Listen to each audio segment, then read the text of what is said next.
Hello, folks. Welcome back to another episode of Generation Red, the kettle corn of Husker Fan Podcast, where we try to be sweet, but at times we get salty. I am your host, Ken. And I am your mustacheless other host, Scott. Yeah, that's right. And we're here tonight, folks, to recap that crazy, wild, weird, and really sloppy game against Northwestern yesterday, as well as take some time to preview Purdue. And to help us do both of those things, we've got a returning guest. I think you're one of the few who have been here more than twice, Dustin, and that I'm not sure if that speaks well to us or to you, but here he is, the peanut butter burger aficionado, the Big Ten Media Days infiltrator extraordinaire, Mr. Dustin Schutte. Yeah, thanks. Anything associated with food and football, I'll gladly take that badge of honor. So it's good to talk with you guys again. How have you been? Can't complain. As you can see, I've upgraded the place that I sit and do the show, so that helps. Great. That certainly helps. And Nebraska has a winning season right now, which is the first time since 2016 that we've had a winning season. So you know what, Scott? I'm glad you brought that up, because there was a tweet I saw. I almost grabbed it to put it on a slide. There's a tweet I saw from one of the guys that played in the 90s and won a couple national championships. He said, I wish Nebraska fans would quit bitching and moaning about the fact that we won ugly. Guess what? We've been losing ugly for years. Close losses that kind of look good, but they're not, because they're losses. He says, take the W. W's are hard to come by. We've been spoiled for far too long. And I'm like, yep, I'm absolutely in his corner. I'll take the ugly loss any day. I'll take a quarterback that completes 80 for 85 yards, but doesn't really put us in too much danger because that defense is so good. So, my goodness, what a day yesterday was. Before we get that, there's just a couple of tidbits related to yesterday. Number one, the Blackshirts were just plain dynamite, even though when all is said and done, the overall stats Northwestern actually outgained Nebraska by 2 yards in the game. 8 sacks by the Blackshirts. 1 sack was by a scout team player that they activated this year, who is a freshman. And Rule said he's really, really hard to block in practice. Well, clearly, you have our offensive line. I'm not sure if that's a great reflection on James Williams or not, but say he's hard to block. So he got in there, he got a sack. There was 13 tackles for a loss. And we held at Northwestern, as usual, to very low rushing yardage, 81 yards rushing. So I'm sure 80 of that, they might have been more like 160, because I think it was like 80 yards in sacks. So anyway, that's kind of how the Blackshirts played yesterday. Did you watch the game at all, Dustin, or were you busy? I was glued into it. I had all 2 games going. Except for the night, because it was Michigan State was the lone night game, and that was a dud. But yeah, I was glued in, and it was you know what, I sent this tweet out too, probably after those 2:30, 3:30 kickoffs. Was, you know what, it wasn't the prettiest football, but Big Ten football this weekend was really no matter what game you watched, really. Mm-hmm. Yeah, it was just crazy. Any thoughts, Scott? I just thought it was exactly what I was going to see. But it's always interesting to see how it actually plays out in real time. Our defense played better than I expected, and our ability to bounce back from the mistakes that we made, the early bugaboos in the first quarter that we had, first half really, with, what did we have? 5 turnovers that we had in the first half. We lost 3 of them. We dropped the ball 5 times. We lost 3 of them. Okay, throughout the game. 2 interceptions and I think a fumble. So I guess my primary takeaway from the game was that was a game that we would normally lose and we didn't. Which is exactly what Rule said at the end of the game in the post-game presser. We would have lost this game. The beginning of the year, this is a game we would have lost, is how he put it. Very, very succinctly. But the other thing that was interesting, I was actually just sitting there doing a little bit of psychological analysis of myself while I was watching the game. And I was starting to realize that, like, I couldn't tell if I'd just grown totally 100% apathetic, or I am just at a point where I've trained myself to be a casual observer. because there wasn't a single moment in that game where I was afraid we were going to lose, but there wasn't a single moment in that game where I felt like we were going to win.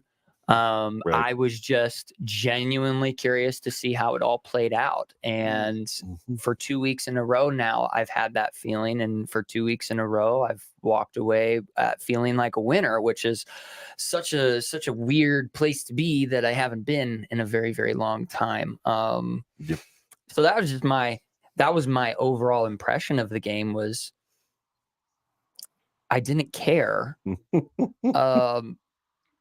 And when it was all said and done, I was very, very proud of our guys.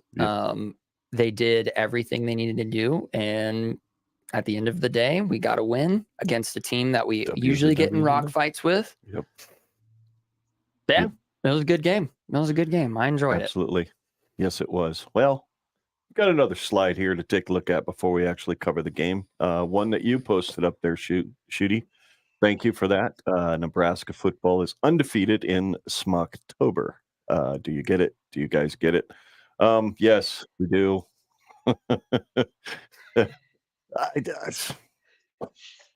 I don't know what to say. I got to. Yeah, go ahead. I was going to say, I just got to get dad jokes in whenever I can. And there's actually, this individual is, but there's actually a Twitter account. This is what popped into my head is there's like a Matt Rule Smock Twitter account that will occasionally pop up in my feed. And so when I saw that, it kind of registered like, hey, October Smock. And that's where my mind goes, is immediately like making bad dad jokes. And so that's up. And I was looking for something like, the arm nudge to the individual. Like, it's not that funny, but it's kind of funny when it's 9 o'clock or whatever time I posted at 9 o'clock on Saturday night. And maybe you've had a beer or two or a bourbon or two. Yep. Yeah. Cool. Yeah, that was cool. It made me laugh, so that's why I grabbed it, because I actually laughed. I'm like, yeah.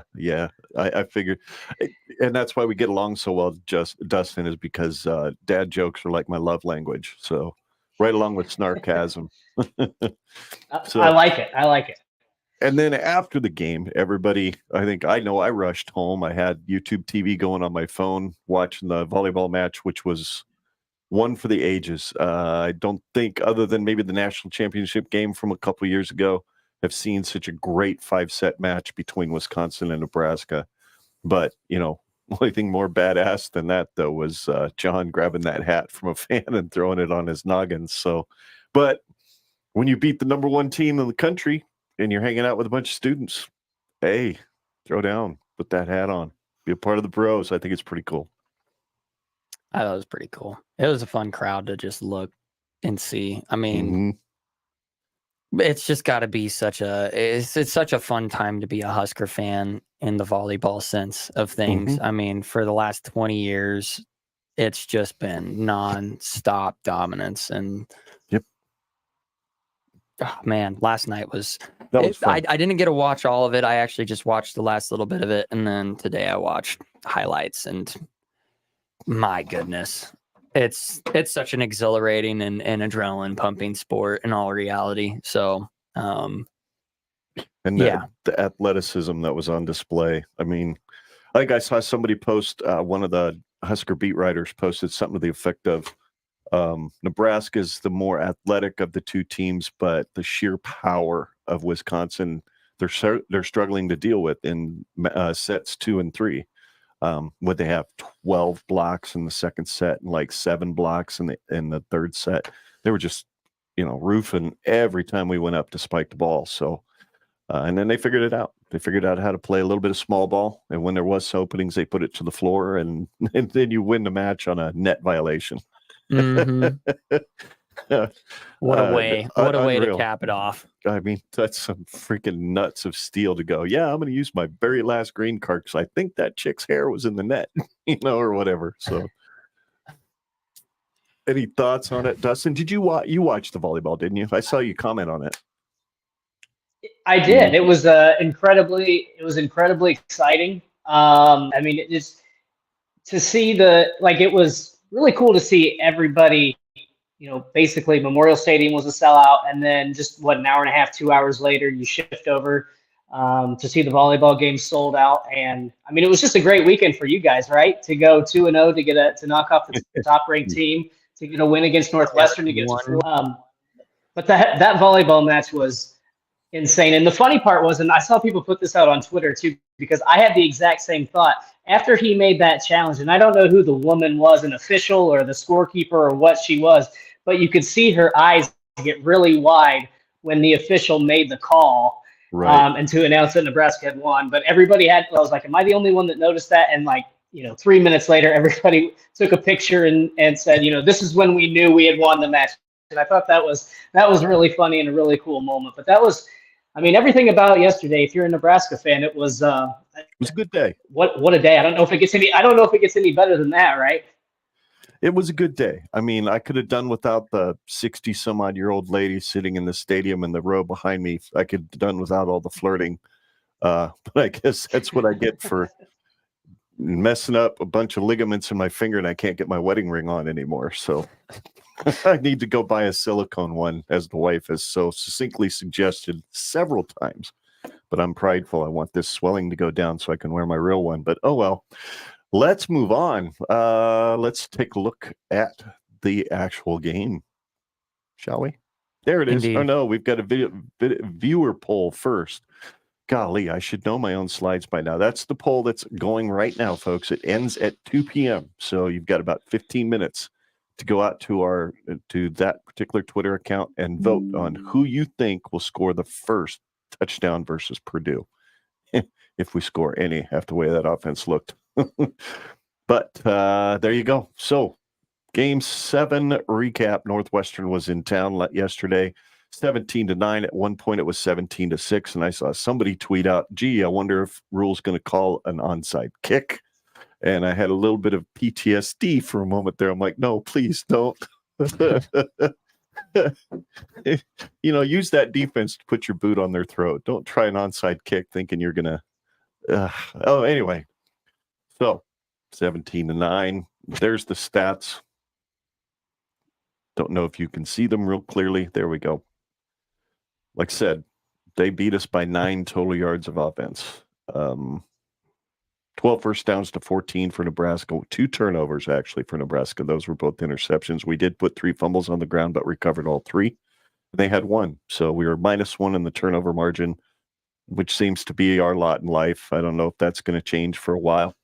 But they did beat us by a little over a minute in possession time. So, I mean, all in all, it was just kind of a crap performance by the offense. But, man, that defense was just balling out, absolutely balling out. Every time I turned around, I think I saw Lenhart in the backfield. He only had 3 tackles on the day, but I think he was in the backfield harassing the quarterback at least 7 times.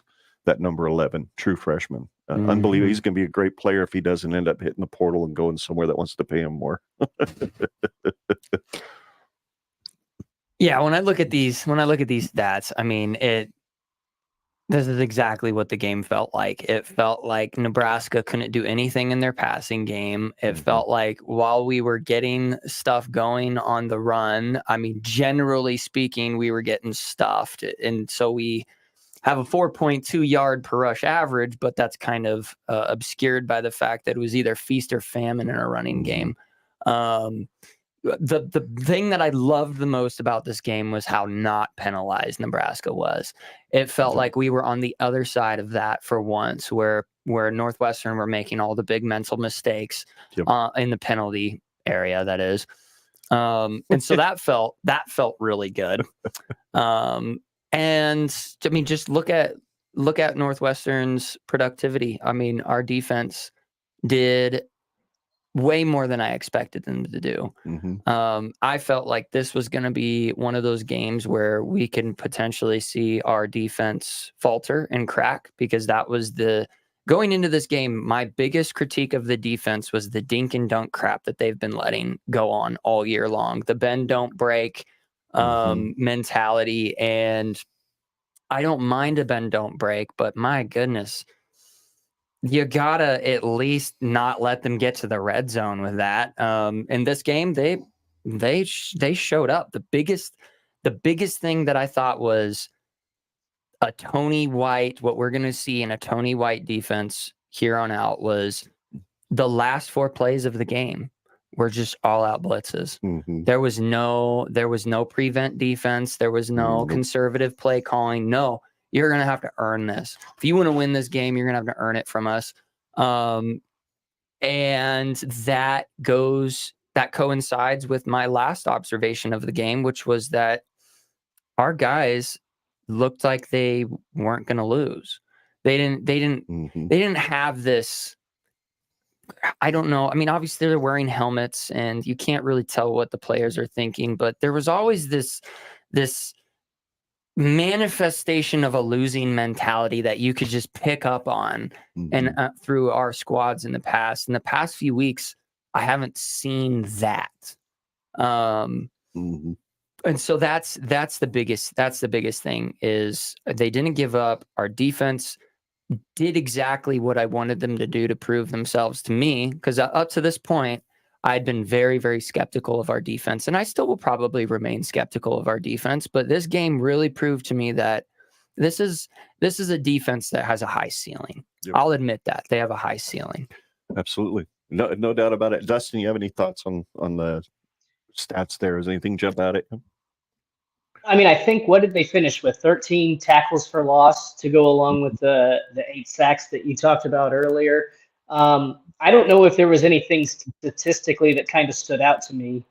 But I think watching that game up pretty well earlier, it was one of those games where in previous years it kind of felt like, because of the turnovers, because maybe you didn't get a break here or there, it might be something where how are we going to fumble this one away?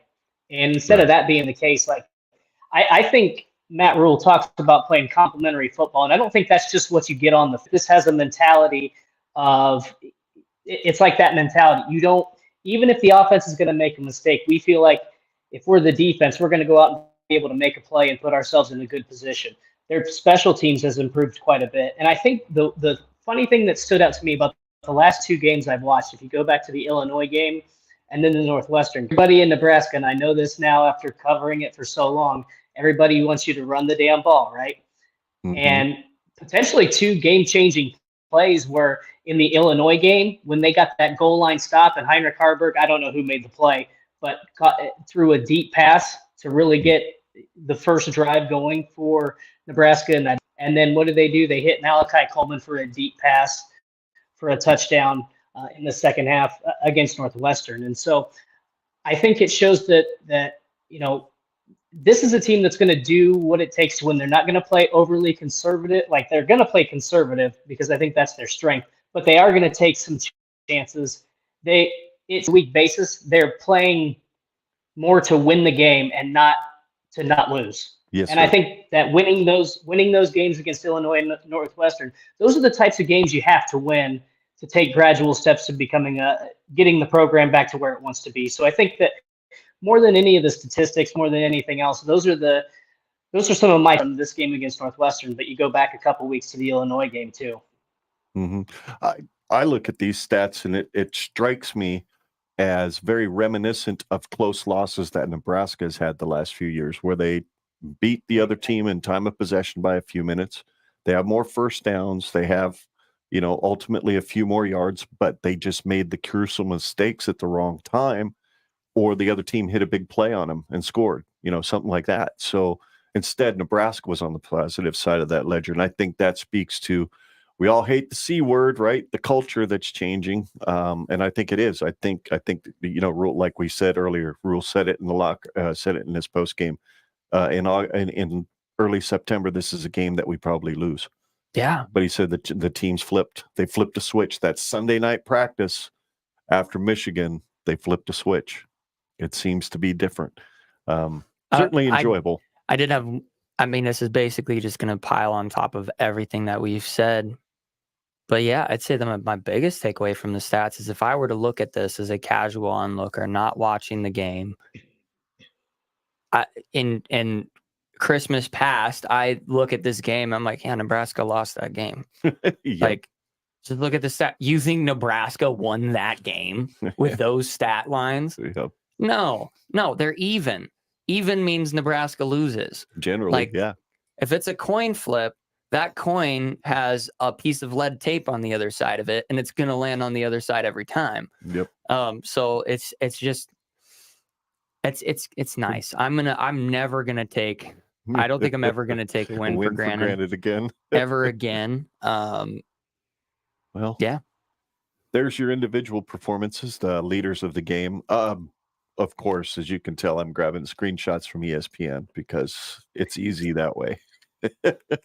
So It's right there. Brandon Sullivan, 12 of 23, 176 yards and an interception, no touchdowns. Tyus Hill had 6 carries for 63 yards. I think he got the bulk of that on one damn carry that somebody just missed a gap.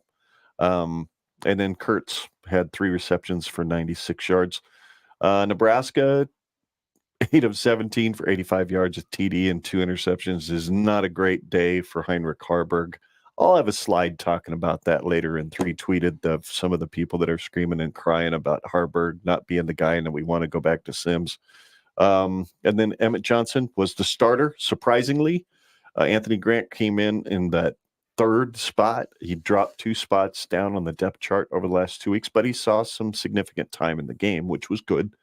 Fleeks looked like he could be a game breaker as well. He's got some quickness, but Emmett Johnson, 12 carries, 73 yards, and Malachi Coleman, 1 reception, 44 yards for a touchdown, which speaks to Scott's bold prediction from last week, which we'll get here in just a little bit. Any thoughts on those stats?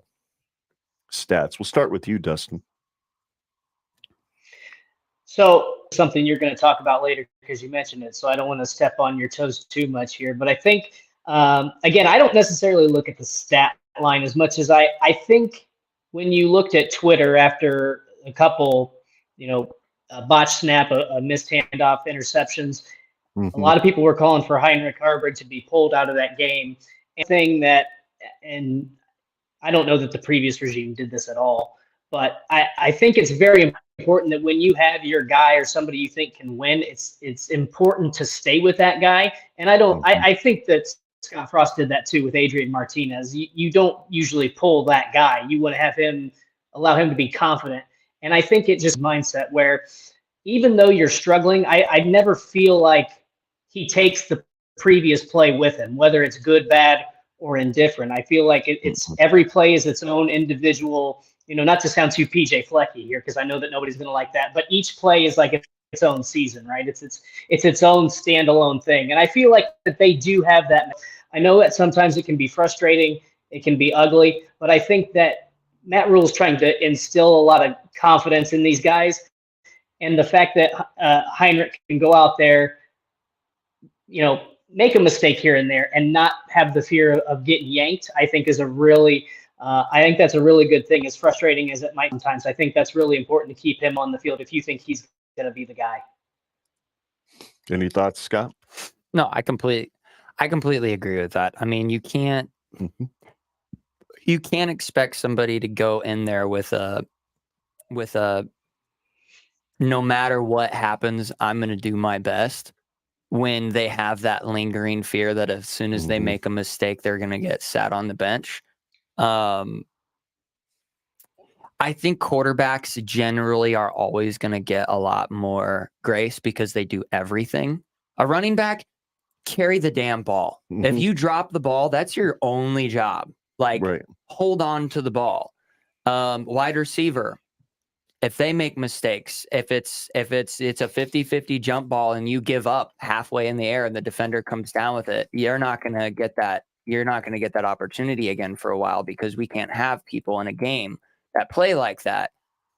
I think quarterback is always going to get a little bit more time to make mistakes, simply because they are your offense. They are your entire identity as an offense, and you don't want to just haphazardly throw that kind of player in and out of a game just because they make one mistake here or there. Quarterbacks are going to make mistakes. I mean, I think I think that Haarberg. Well, are we going to talk about Haarberg later? We will. We will. Okay, I'll save that. That's all.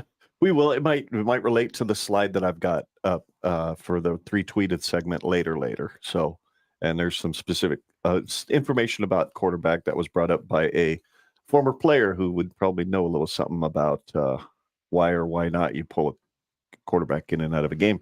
Anyway, so there's your leaders, and those were the stats from the game.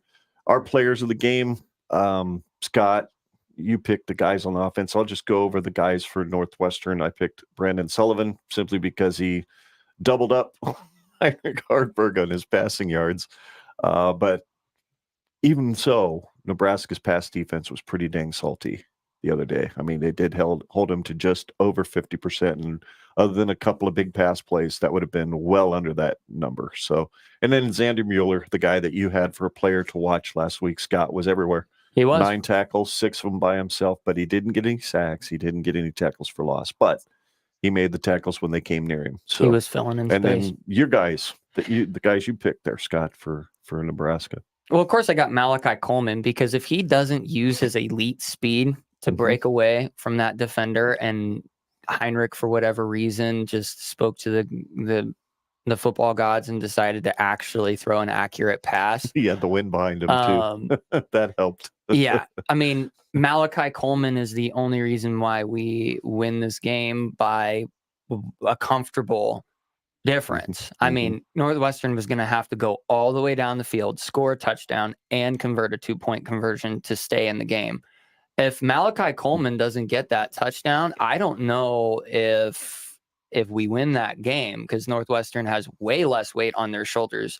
Just get inside of the 30-yard line on the other side, and we'll just doink one in. Yep. That's how Nebraska loses games every time. So let's Malachi Coleman. Thank you. And then I've got Cameron Lenhart. Did he have like outstanding stats? No, but look at him.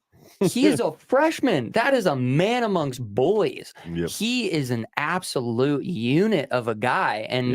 And that's saying something, because if our defense is a top 30, top 25 defense, I mean, having a freshman out there performing like he is, I mean, the future is bright with that young man. And absolutely. And that, I mean, the physicality of him, just the intangibles, that even though he didn't have crazy stat lines, the overall exertion of dominance that I was witnessing from him throughout the game, when he would get put in, oh man, I can't wait to see what this guy can do if we can throw a few mil of NIL at him for the next 3-4 years. Yep. But yeah, those are my players of the game. Thank you, Malachi, for 2 freshmen. 2 freshmen. 2 freshmen. This is the rule print, if you will, right? He likes to play some of the older guys if they think they'll adapt to his system. It's kind of what he did at Temple, what he did at Baylor, but he loves throwing those young guys to the wolves and seeing how they respond.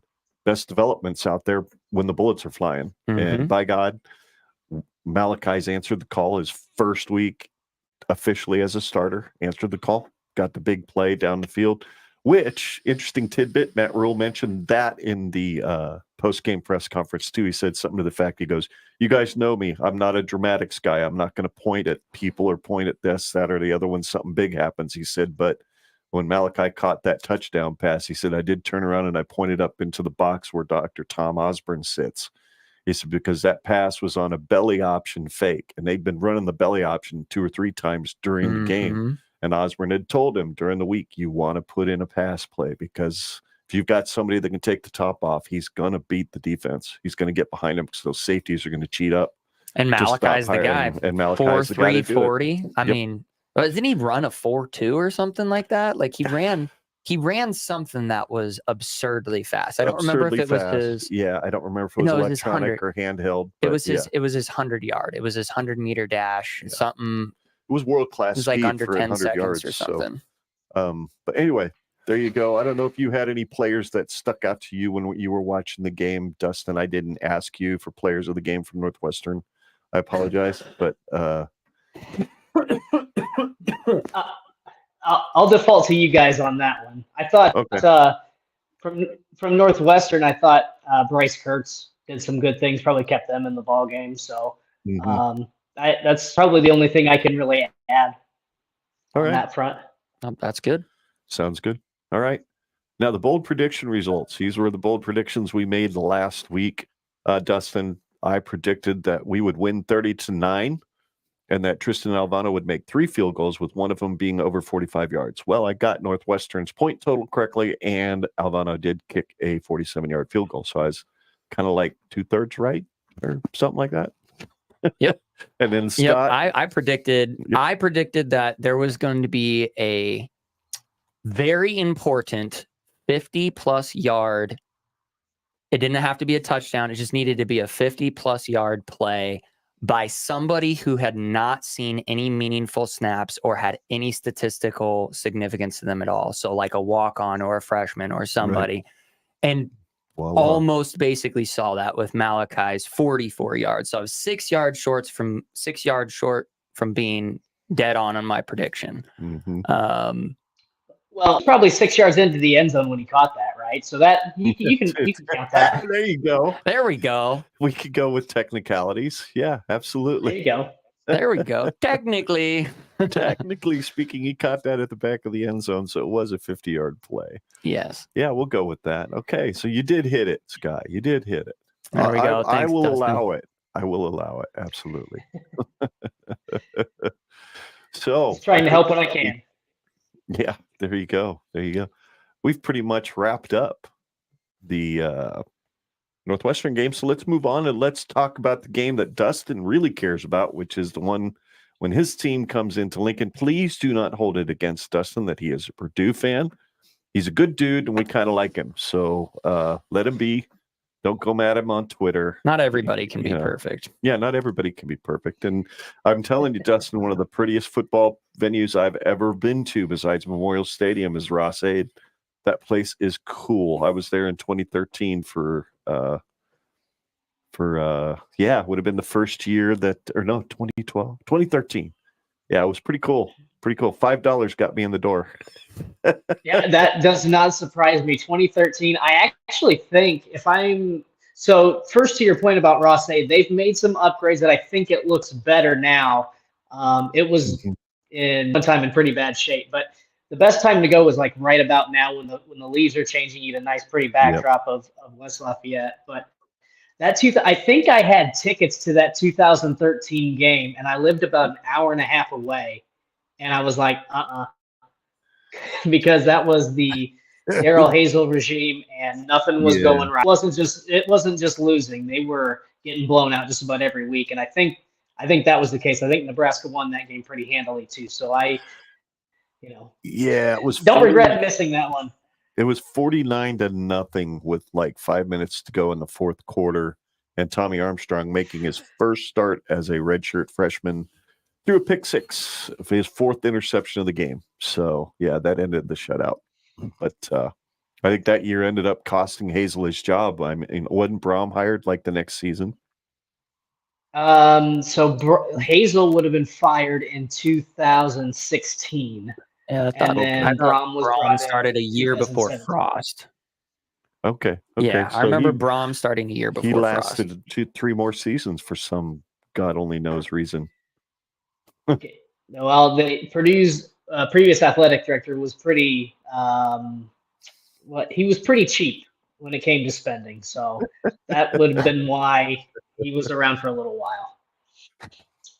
Well, October 29th, 2023, you're coming to Lincoln. We're going to have to meet up somewhere. I have a feeling you will be hanging out with a certain other Husker fan that I know of that I owe a bag of jerky to.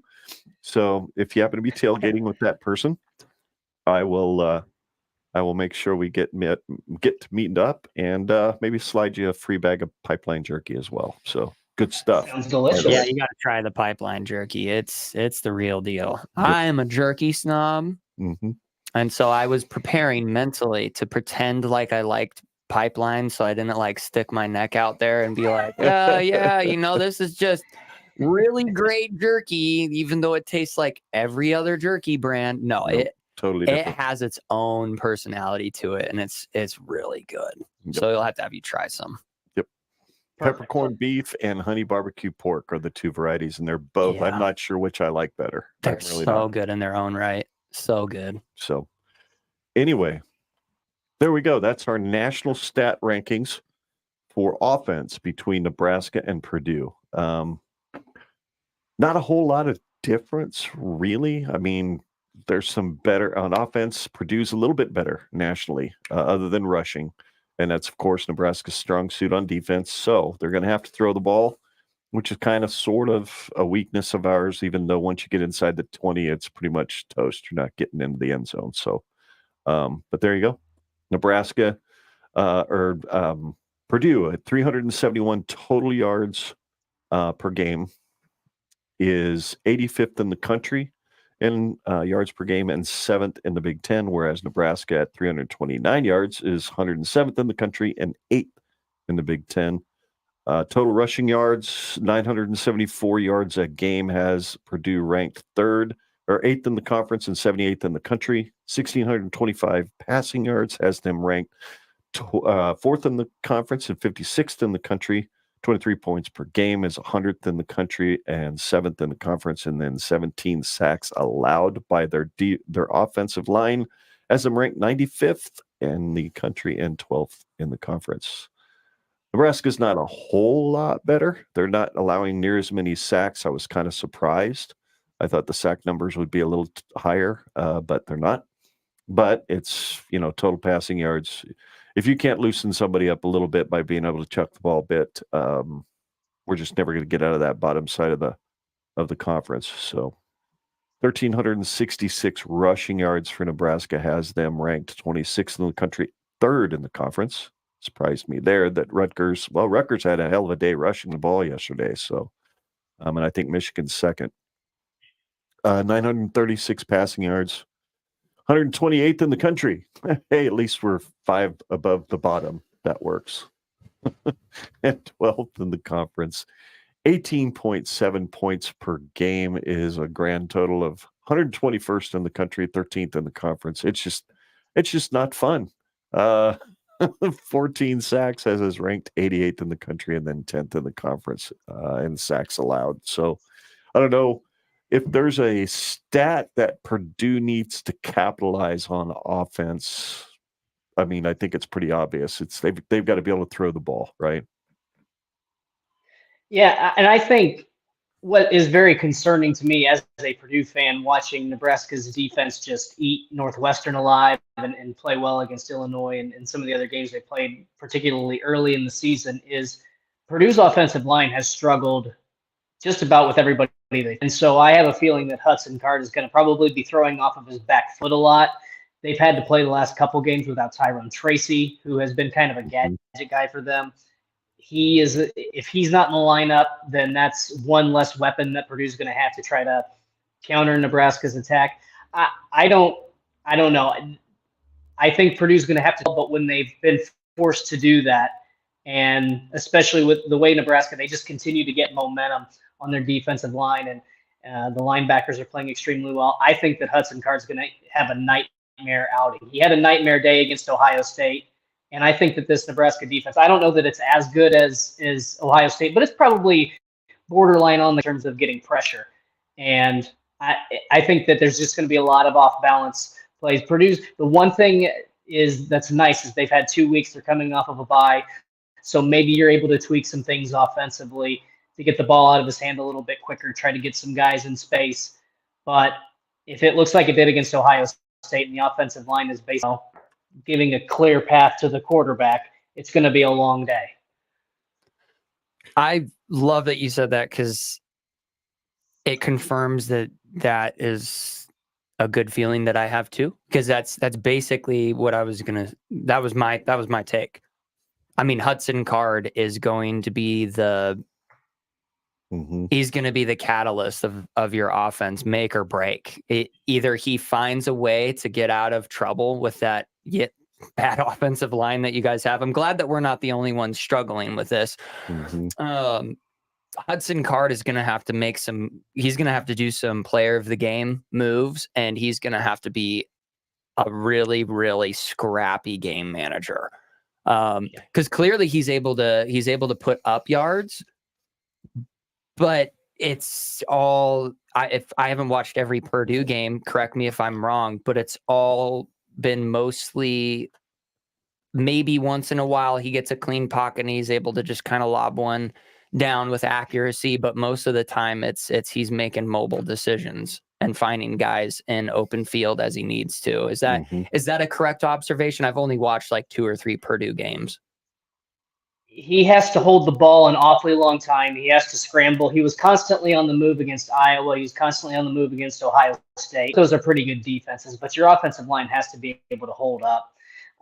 And so it's just been, I remember, this is funny to me now, and this is going to tie in a little bit of the defense too, but Purdue's secondary has been really bad. And I remember going back to the BTN when they did those, their fall camp or summer training or whatever, quick stops that they do, and they talked and raved about how well Hudson Card was throwing the ball, finding his receivers. He's the real deal.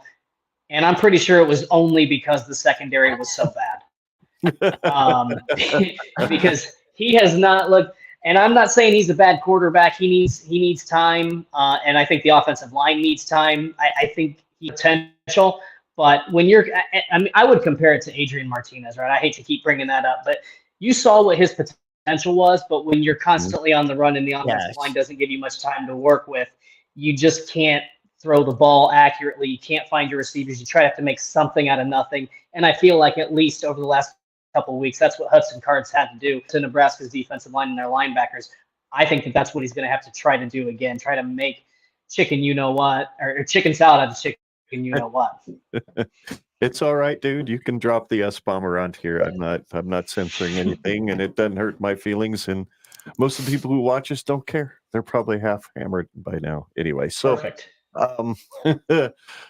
Let's take a look. I don't really have. I think you guys have said it absolutely perfectly. I think Nebraska's obviously they're going to need to run the ball. I'm not sure what the blazes Satterfield was thinking, calling that pass play on first down against arguably one of the worst rushing defenses in the Big Ten in Northwestern. But by God, he did it.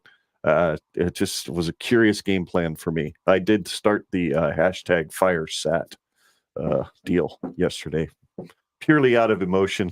But I'm sticking by it because I don't know why we're paying that guy $1 million if he's going to call a pass play when you've got the number 1 rushing offense in the country. Like he can't get out of his own way. Didn't I text you this yesterday? Where he's trying to be too cute. He's trying to play chess when in all reality, it's just the game that you need to play is checkers. Quit playing chess, you ding dong. You don't have to think 18 plays ahead of the team. Just make this one work with what you've got. But anyway. There's the defensive numbers. Nebraska went into this game with 16 sacks in the year, and they come out of it with 24. I mean, it's 8 against them, 8 against Colorado. So, the other 3 games are, other 5 games, they had 8 sacks between the other 5. Now, keep in mind, 3 of those games, Cameron Lenhart was gone. And there's a big difference when you've got a dude that can constantly be in the backfield and you've always got to account for him. It's going to open up things for everybody else. So that's why Jared Crick was so good with our defense when Ndamukong Suh was right by him. He just had so many more opportunities when they have to double team Suh every time. And I think when you add a Cameron Lenhart into the factor, that's what you get. Yep, absolutely. And then you got Nash Hutmarker who's just destroying people in the middle and getting held. It's like he looks like he's being born. He's busting through the line. He looks like he's being born. He's shimmying. He's doing this, and dudes have got him like this, and they're not throwing the flag. It's like, what kind of world am I living in? Anyway,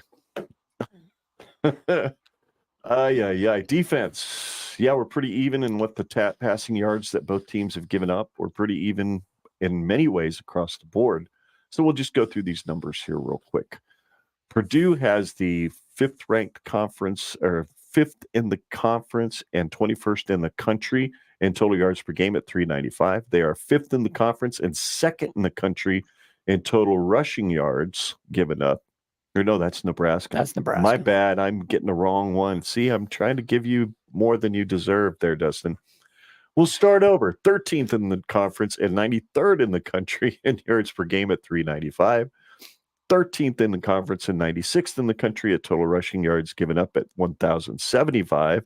14th in the country, 14th in the conference, 102nd in the country at 1,693 total passing yards.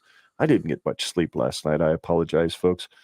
14th in the conference, 71st in the country at 29.9 points per game allowed, and then second in the conference and 25th in the country in total sacks. So the defense is good at getting to guys and bringing them to the turf, which I'm guessing you'll get a few of those on Saturday. Why don't you go ahead, Scott, and give Nebraska's numbers so I don't completely screw this one up too. So Nebraska in the yards per game category in the nation, they're ranked 21st, which is pretty good. And in the conference, they're ranked 5th. So if that gives you any indication of how good total yards per game defense Big Ten has collectively, I mean, we've got 5 teams in the top 21. So that's pretty good. Total rushing yards allowed per game, Nebraska is ranked 2nd in the nation still. We're still top 5. And wait a second, that doesn't make any sense. Okay, so we're definitely not 5th in the conference if we're 2nd in the nation. So I'm going to imagine we're probably either number 1 or number 2. I must have switched something. My bad. It's all good. It's all good. Total passing yards, Nebraska has allowed 1,600, and they are ranked 97th in the nation because of that, and 11th in the conference. It's crazy. I'm looking at Purdue and Nebraska, right? You've got Nebraska, who has allowed 30 less yards of passing total for the season, and that makes them 11th in the conference, where that makes Purdue 14th. So somehow there's 4 Big Ten teams in that little tiny segment right there. It's so interesting. Nebraska points allowed per game. We are allowing 19 points per game. That puts us at just outside the top 25 at 26 in the nation. And that puts us at 8th in the conference. And like we just discussed earlier, total sacks, our defense now has now accumulated 24 sacks for the season. That puts us at 11th in the nation and 3rd in the conference. So Yes. looking at these stats comparatively, Nebraska has a pretty good defense. And I think the biggest shocker going into this season really is how bad Purdue's defense is. I would have assumed that if there was anything that you could take with this new coaching hires, that their defense was going to be serviceable, and they're just not. I don't know what that reason is, though. What if you could summarize the woes of the Purdue defense to the best of your ability? What would it be? That's a great question. I think that there's a lot of. I think you lose some of your better players from last season. You're going through a coaching change, obviously. I think that Ryan Walters, based on what he did at Illinois last season, was going to come in and fix the Purdue defense. And it wasn't bad last year. It was good enough, obviously, to win the Big Ten West and get to the Big Ten championship game. But I think when you look at what Purdue has done, they've actually got a lot of pressure on quarterbacks. They've done a really good job at putting pressure, getting to the quarterback, but their secondary is really bad. And so they're giving up chunk plays. There's a lot of attempted arm tackling, and their run defense just can't stop anybody. I mean, the biggest, most egregious thing that I've seen so far this season is that it seems like when stops on 1st and 2nd down, they could get consecutive sacks on 1st and 2nd down, and for whatever reason, they'll give up. I think teams are converting at like a 46 to 47% rate on 3rd down this season. So it's been rough to watch. On those true passing, it's almost like it doesn't matter on those true passing downs, Purdue. But if the secondary is always a step behind, and it seems like teams can always find a wide receiver, move the sticks, and then Purdue will bow up again on 1st and 2nd down, and then on 3rd down they just give it up again. So I think 3rd down conversions in their secondary are the 2 biggest things that have popped out to me, because there's nothing more frustrating than getting to situations 3rd and 6+, and you just can't get off the damn field. And I think that's because of the secondary. I think the defensive line. I think their linebackers have proven to be really good at getting pressure, getting into the backfield.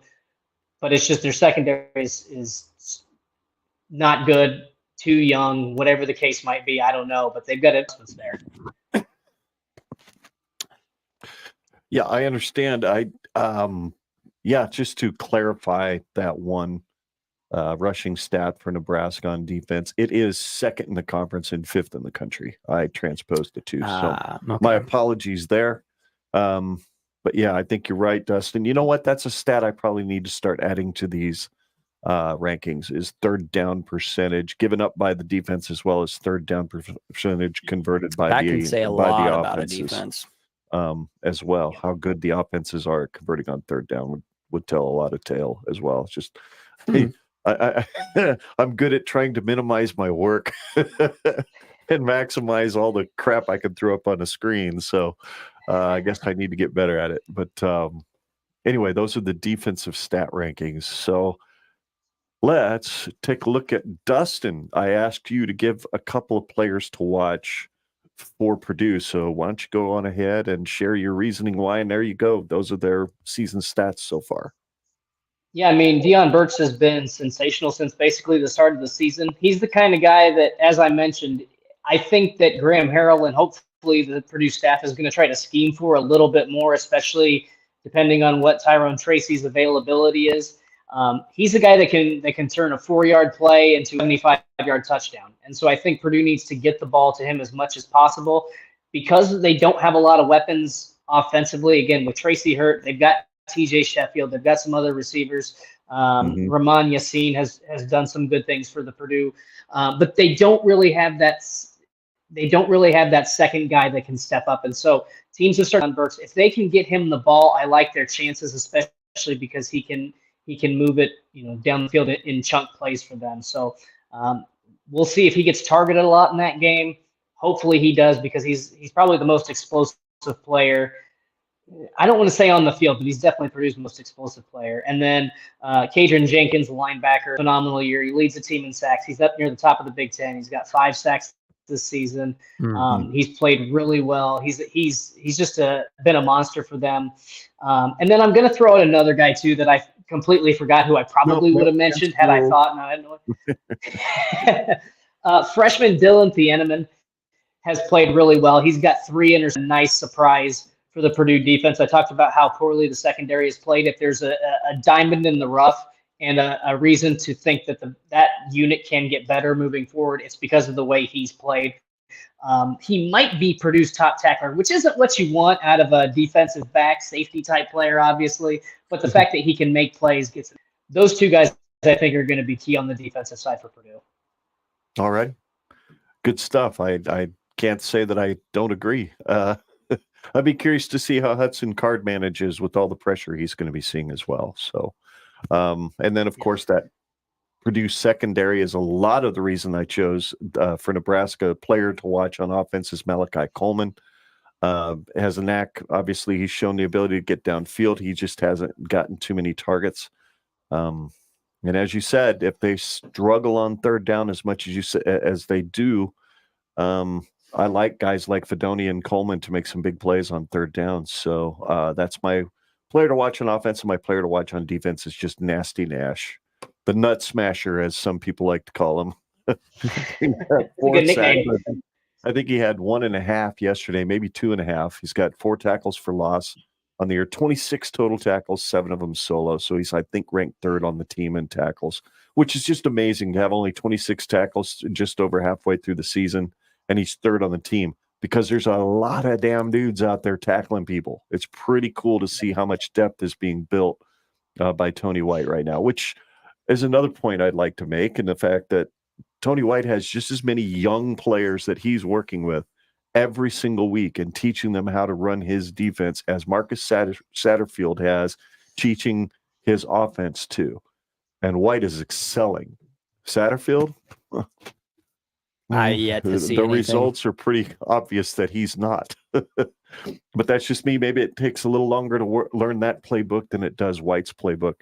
And these defender, some of these older defenders showed a knack for being able to change quickly into a different system, like they did when Bill Bush took over that defense last year, and immediately they got better. So these guys are good players, obviously. They got high football IQ. A high football IQ. It's going to be fun to watch the rest of the season unfold. And who knows? I'm thinking Nebraska has a very good chance of being bowl eligible before Maryland comes to town, which would be great, because then they could just cut loose and play free, just have fun, So get all that pressure off their back. So yeah, there you go. Those are the players to watch. Dustin, there's your score prediction. How about it? I want to rethink this after watching that. 23-20 might be a little generous. It might be something like 17-10 again, something like that. But I do think Nebraska wins again. I think Purdue, because of the off week, because they'll have 2 weeks to kind of prepare, I think they'll play a little bit better. One of the biggest gripes, and I haven't had a chance to mention this, so I'm going to mention it now. It seems like when Purdue gets in really favorable situations close to the goal line, they're taking snaps out of the shotgun, trying to run the ball up the middle, and it didn't work 9 times in the season. It did not work the 9 times in a row. They tried it against Fresno State in the season opener. It's like banging their head against. Stand at sometimes if that's going to be your identity, then you want to try to force it. That just can't be Purdue's identity. So it's funny. You guys have complained a little bit and want Satterfield to maybe be a little bit simpler with the playbook, right?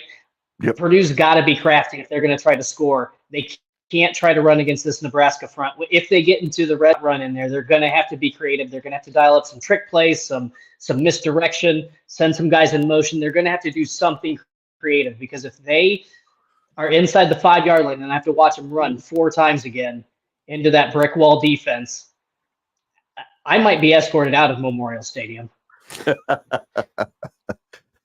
Just curious, where do you know where your tickets are? I do not. I'm just happy to be in there. That's going to be a heck of an experience. So I'm thrilled to just be in the stadium.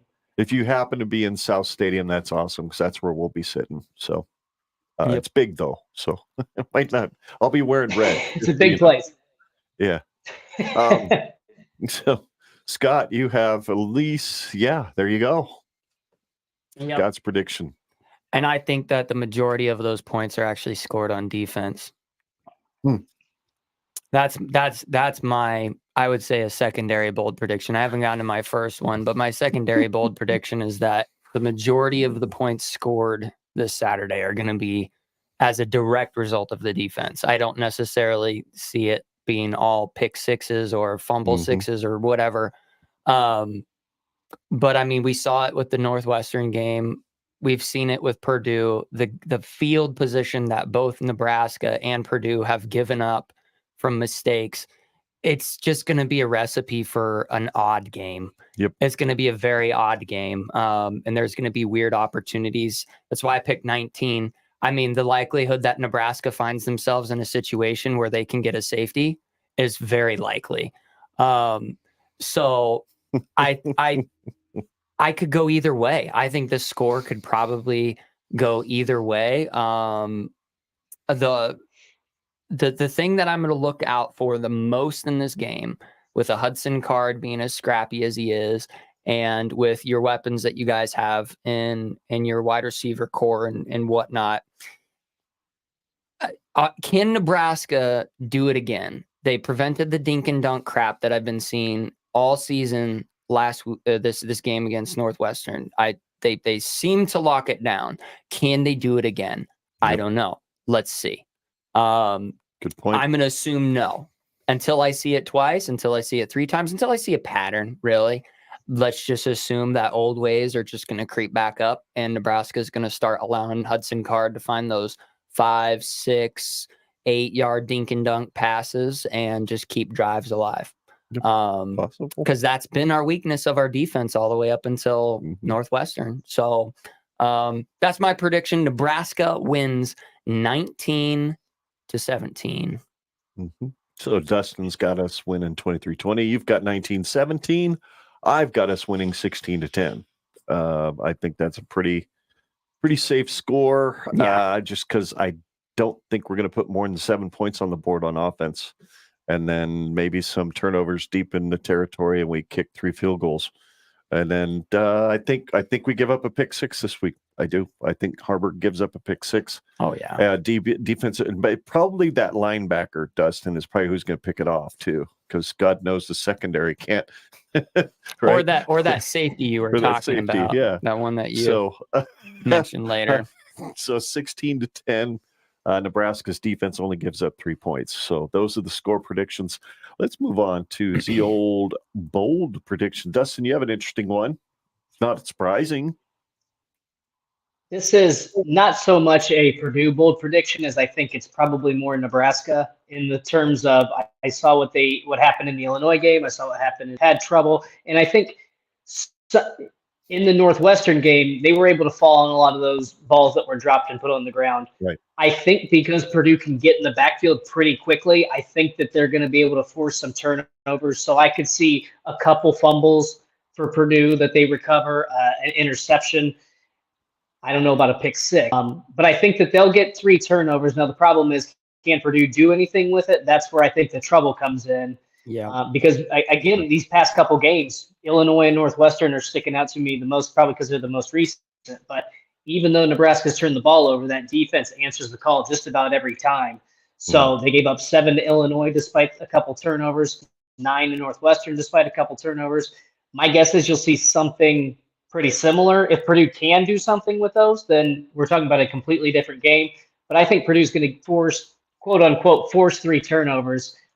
Just going to be interesting to see if they're able to do anything with it. All right. Yeah. Scott, there you go. Interesting one. Nate Borkature, our tight end, along with Thomas Fedoni, the tandem that is those two, makes a highly contested, jaw-dropping highlight catch at a crucial moment in the game, which sets Nebraska up for the dub. That's it. Whether it's a one-handed catch, or I could see something more like he goes up with a two-handed catch, and there's 4 Purdue guys that just lay into him. He does like 3 flips in the air and somehow loses his helmet and his cleats all at the same time, and then lands on the ground with the football welded to his hands because he was not going to let it go. So that's my bold prediction, because Nate Borkature has put himself in a lot of positions to make good plays. He just hasn't. The ball just hasn't been thrown his way. So I think we're going to see that. All right. Well, my bold prediction is Nash Hutmacher becomes the first Husker in 2023 to actually get double-digit tackles in a game. I just do. I think he's going to have that kind of game. I think Cameron Lenhart being back just makes it so much easier for Nash in the middle there, because they have to pay so much attention to number 11 outside. That would be it. I'd say he's got 11 tackles, 2 for loss, and 3 sacks. Nice. Which would be 3 tackles for loss. But hey, who's counting? There's the bold predictions. I think that's about it for the good old-fashioned. Yeah, it is. There we go. 3 tweeted. Let's move on to the next segment, which we're done with the preview of Purdue. So this is the 3 tweeted segment. Here's what 3 tweeted is. You, as a Twitter user, create a college football related hot take tweet. And you can do this too, Dustin. You tag either me or Scott in that tweet, add the hashtag 3 tweeted, post the tweet before noon on the Sunday of each Gen Red live stream. And if we use the tweet on the show, you get a free bag of pipeline jerky. Good stuff. You just can't beat it. So the first tweet was our buddy Brian at Husker Army Podcast, which he won last week. But you know what? He's the only one. This was the only person this week that used the hashtag 3 tweeted and tagged either me or Scott. So he gets a second bag, because he says Satterfield seems reluctant to play to the current offensive personnel strengths. Not going to say it's bad play calling. He is the coach, and I'm not. But the team responds to their strengths. Coaches need to adapt to players as players adapt to coaches, right? I think that's a good point. But then again, you've got a guy like Malachi Coleman. You kind of want to heave a couple downfield a couple times a game when you've got that guy, don't you? But yeah, for certain, the strength is cram the ball at people. Get those 4 or 5 yard 5 yards per carry early in the game. If you do that, that turns into 9-10 yards a carry in the fourth quarter, and salts games away pretty easy. So that's 3 tweeted number 1. Any comments on that? Any thoughts on that, Scott or Dustin, or we would just want to keep moving to the next one? Just move to the next one. All righty. Good thoughts there, Husker Army. There we go. This is what I was kind of talking specific. I wanted to say something when you happened to bring up his name earlier. That's funny. I didn't even see this tweet, so that's just a weird coincidence. But this is I had a conversation a little bit with Husker Wave about Haarberg and whether or not he should be benched for Sims, or at least give Sims a few plays. I can understand giving Sims a few plays for sure, especially if somebody like Haarberg gets a little dinky, gets a little dinged up or whatever.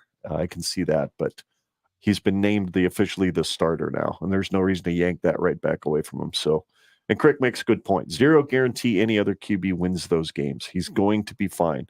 Each start, he sees something at this level for the first time. Sounds like the team plays their ass off for him. Stat sheets don't measure the impact that can make on a game. And I think you said that earlier, Dustin, that you don't look necessarily at the stats. You look at how hard the team plays and how hard the quarterback plays. The intangibles. Yeah. Nobody wants to tackle Haarberg. He's like trying to tackle Scott Frost. I remember what a bull he was back in the day. So he runs with a violence that I just freaking love for a quarterback. Any other thoughts on that, guys? Well, I need to know when the cue is to talk about Heinrich Haarberg, I guess. Do we want to wait till go ahead. Okay. So this is my view on Heinrich Haarberg, is he's a bad quarterback. Just wholesale bad quarterback. You can't look at him on the field and be like, that's a good quarterback. Is he winning games? Sure. Is his team playing for him? Sure. But he's not necessarily putting us in any positions to win the game as much as he is putting us in positions to lose the game. It just basically just seems like if it wasn't for our defense, Heinrich Haarberg would not even, there wouldn't even be a thought. It would just be, get him out of there. I don't know. And you can look at that and say that, and that's fine. But ultimately, this is Heinrich Haarberg's job to lose until he goes out there and overtly loses us a game where you go, how did we lose that game? Well, we were in the red zone 3 times in the last 5 minutes of the fourth quarter, and Heinrich threw 3 interceptions in a row. Right. So that's really it. Until Heinrich Haarberg loses us a game like Jeff Sims lost us a game, he's going to remain our starter. I do agree, there isn't anything that separates Heinrich Haarberg from Jeff Sims other than the fact that I think Jeff Sims is on a purely talent level more talented. But when it comes to the intangibles, like what is the game actually playing out to be, Jeff Sims put us in positions to lose the game, and it didn't seem like our team fought for him. It didn't seem, granted, our defense didn't necessarily play lights out at the beginning of the season either. So I can see it from both sides. Am I going to be butthurt if all of a sudden Jeff Sims starts football, as our quarterback? No, I'm honestly not. Because I truly don't think that there's any difference between Heinrich Haarberg and Jeff Sims other than the intangibles. If it has to just be who does the team want to play for more, of course. If it's Heinrich Haarberg, keep him in there because the team wants to play for him. And if they don't want to play for Jeff Sims, they don't want to play for him. It's just that simple. But I do get annoyed when the same Husker fans that were screaming at the top of their lungs that we needed to get Jeff Sims out of the game are the same ones that are like, bring him back in. And then on the same note, I'm so sick and tired of the people who are just, no, keep Heinrich Haarberg in the game. Heinrich is doing just as bad as Jeff Sims. He's throwing just as many. Actually, I think he's throwing worse passes. It's just one of those weird situations where you can't just say, because of this one thing, this is what you do. It's a really complicated situation. Keep Heinrich in there until he does something that means he gets pulled.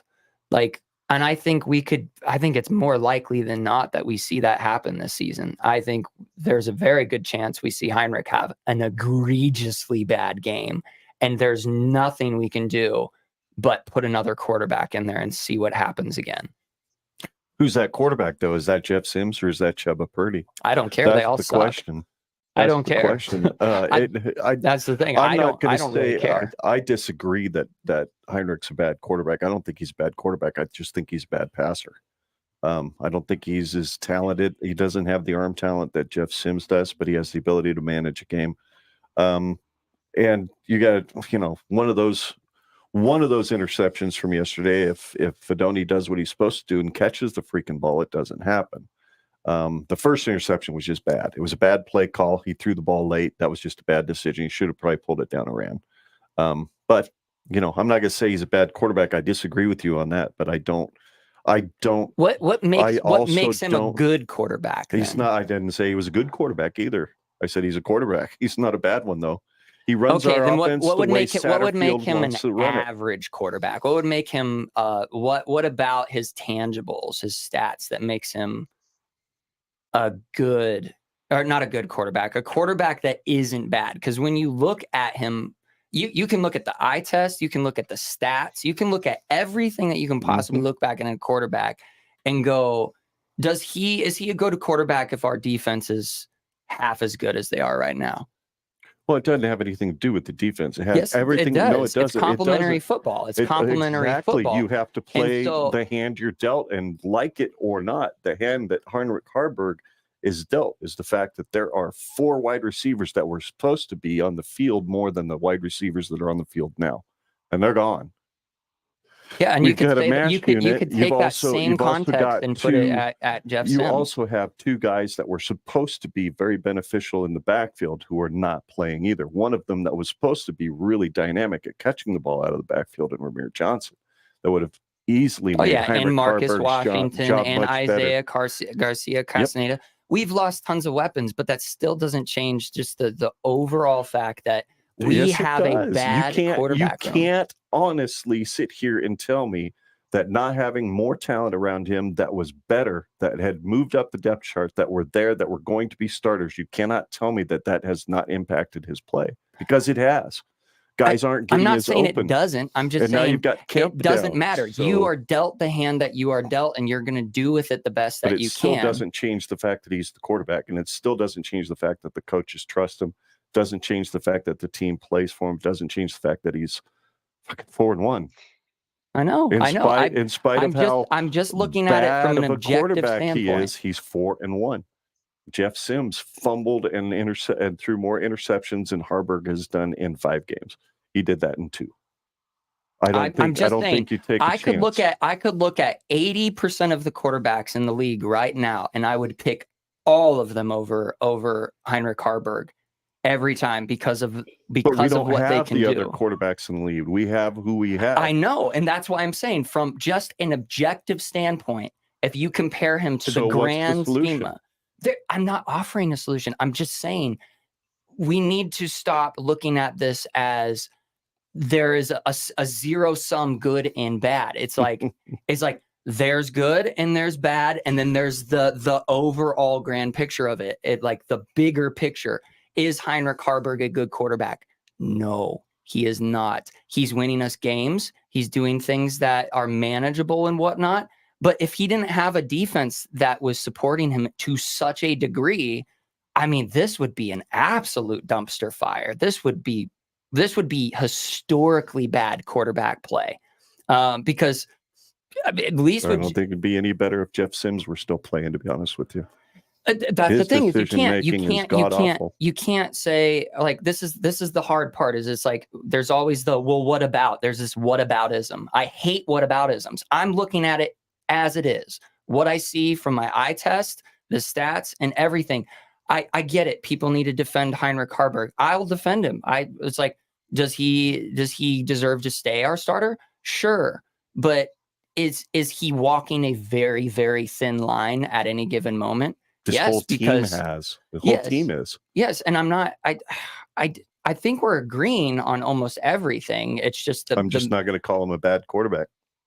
That's fine. I'm willing to call a spade a spade. I'm calling a spade a spade. Regardless of the win-loss record, you can look at Heinrich Haarberg as the player that he is and go, he's got bad throwing mechanics. He's got bad decision making. He's got wildly inconsistent. He's got wildly inconsistent decision making. I think the only thing that's been his saving grace is, for whatever reason, the play calling has been way more conservative. They haven't been as crazy. They've done some cool things. They've done some trickery. They've done some things that are interesting, but the bulk of it is very conservative. They're playing with his weaknesses. They know that Heinrich has a really, really bad throwing motion, and we saw a lot of that, specifically the play that they showed on replay where he dinky arms it, throws it like this, and of course it just boom, right into the hand of the defender. The defender didn't even have to do anything. He was just like, hey, what's up? Boom. I mean, that's bad quarterbacking right there. From a fundamental standpoint, fundamentally, he has bad quarterback fundamentals. So that's why I'm saying he's a bad quarterback from a fundamental standpoint. Is his production bad? Is everything, is the overall thing all that bad? No. But when it comes to just the basic observation of, is he a good quarterback? I just don't think so. He's just winning us games, which is good. He's doing things that Jeff Sims would do as well. I mean, it's complicated. You can't just look at him and go, he's a good quarterback, and you can't just go at him and say he's just a bad quarterback. But he's definitely more of a bad quarterback than he is a good one. That's where I will leave it. All right, Dustin, go ahead. I was going to say, I'm going to give him an incomplete grade. And I'm going to give you two comparisons here really quick. The first one is Cade McNamara. I think everybody, not a great quarterback, but above average probably to good at Michigan. And you took him away from all the weapons he had along one of the best offensive lines. You take away those receivers, and he's got, I don't want to say nothing at Iowa, but basically nothing. And he didn't, when he was playing, he did not look like a starting Big Ten quarterback who won a Big Ten championship just a few years ago before J.J. McCarthy took over. The other one would be Michael Penix Jr. And look at how bad he looked in that 2021 season. I mean, he was throwing picks left and right. He didn't get any protection. He went from a potential high. This guy is nowhere near good enough. He goes out to Washington, reconnects with his offensive coordinator, and he looks a lot better. Mm-hmm. So I think when you look at the injuries, the way that Nebraska's offensive line is still growing, the lack of weapons that they have, I don't want to say lack of weapons, because I do think they have good weapons at wide receiver and running burn on the fly. They're pretty banged up. You're having to put a lot of guys in positions they probably weren't prepared to be in coming into the season. So I don't know. I would put him in probably just he's the quarterback in as Ken phrased it. To me, I don't think you can give him a grade one way or the other just yet, because I think that the play calling is, and he doesn't have the traditional weapons around him. So I think it's fair to say it's incomplete, because those factors do factor in. Because you just look at those two examples that I got, and those are night and day quarterbacks that Cade went from a really good system with a lot of talented players to a bad system. And I'd say he's probably, when he was healthy, one of the bottom four quarterbacks. And then Michael Penix Jr., who I thought was not good during that 2021 season in any regard. He goes out to Washington, and now he's leading the Heisman conversation. So I think those factors do it. Now, I'm not saying that Heinrich's going to make that kind of jump one way or the other, but I think it's fair to say this is still a learning process. He's just he's still learning. He's still growing. I know he still has trouble with the snap. I think he's gotten better, or at least more comfortable each week he started. Yeah, he's made less mental mistakes. Because, I mean, outside of that first quarter where he threw 2 interceptions, I mean, he didn't put the ball in places that were going to make bad results. I just say, I just tend to look at things from two perspectives. What does it look like now, and what does it look like on the big scale? And all we have is, what does it look like now? There is no grand scheme of Heinrich Haarberg right now. There's just, what does he look like right now? Well, he looks bad. And that's, I don't care if Cade McNamara did all right at at Michigan. He looks bad now, so he's a bad quarterback now. That's just how I look at it. He's injured. He's done for the year. So I don't care. It's like you can look at every quarterback's career, and unless they've had a long stretch of greatness, it doesn't matter if they had one good season. You're going to look at their total picture, which you don't get much in college. You get maybe 4 years. With COVID, obviously, you got more out of that. You got a way bigger stretch of a sample size. But I think we still have yet to see what Heinrich Haarberg's ceiling is, but I still think that we have yet to uncover what kind of floor he can achieve. So I'll be very happy if at the end of the season he's still our starter, but I could very well see a potential route where he does a Jeff Sims for 2 games in a row. Yep. If he does exactly what Jeff Sims did for the first half of the season for these next 2 games, I mean, if you're a coach worth your salt, you're going to have to pull him out of the game like you did Sims.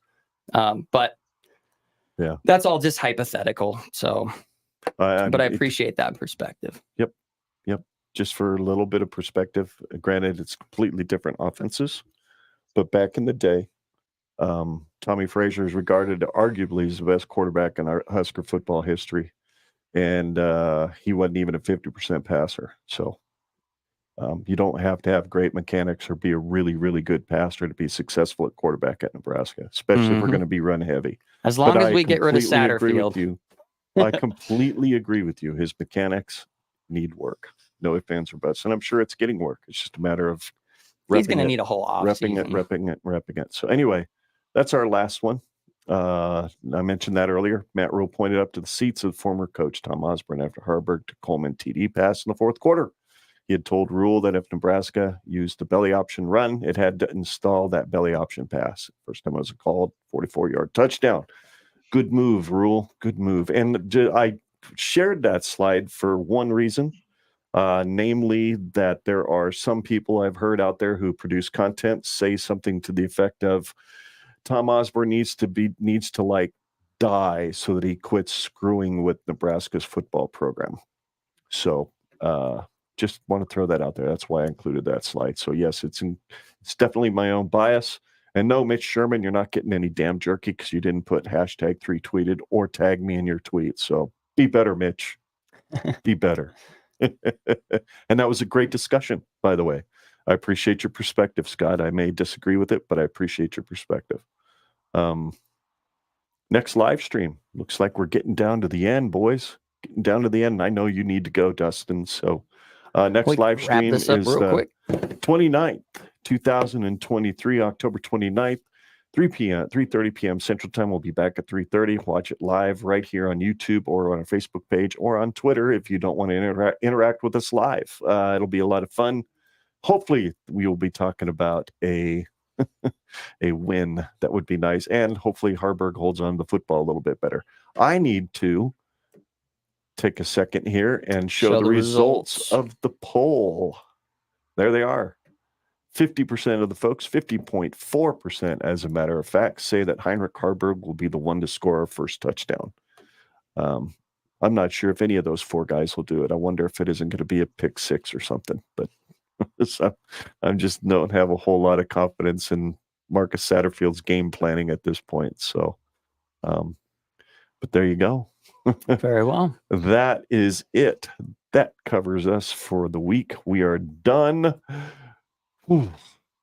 So, Dustin, where can folks find you? You can find me on Twitter at ShootyDustin, or I'm a writer at On3, so on3.com. On3.com. Awesome. You merged with Outsider, right? Is that what happened? Yeah. Basically, those 2 companies merged. Yeah, and if you look really close at the next Big Ten Media Days, he's going to be the guy that's asking about the peanut butter burger or the crazy cocktail sauce at unless it's almost absolutely or whatever it is this year. But anyway, Scott, where can folks find you? Yes, you can follow me on Twitter at ScottGenRedPod. That's Scott with 2 T's. Second T is silent. I was a little bit more active over this weekend, so maybe the tide is starting to turn. So give me a follow, and maybe you'll see some things that you like or don't. Alrighty, and you can follow the show at GenRed Pod on all the socials, Facebook, YouTube, and Twitter. Generation Red is the search term you use to find us for our audio podcast, which the audio for this show will drop tomorrow morning. GenRedPod@gmail.com is our email address, and GenRedPod.com is our website for all things social, all things podcast. Listen to all our past shows, watch all our past streams. We'd appreciate it. He's Scott. I'm Ken. And for Dustin Schutte, we thank you so much for watching. And we are here to chronicle the eventual return to greatness by the Nebraska Huskers, because there is no place like Nebraska. And Iowa's corn sucks gangrene toes. All righty. Go Big Red. Beat Purdue. Go Big Red.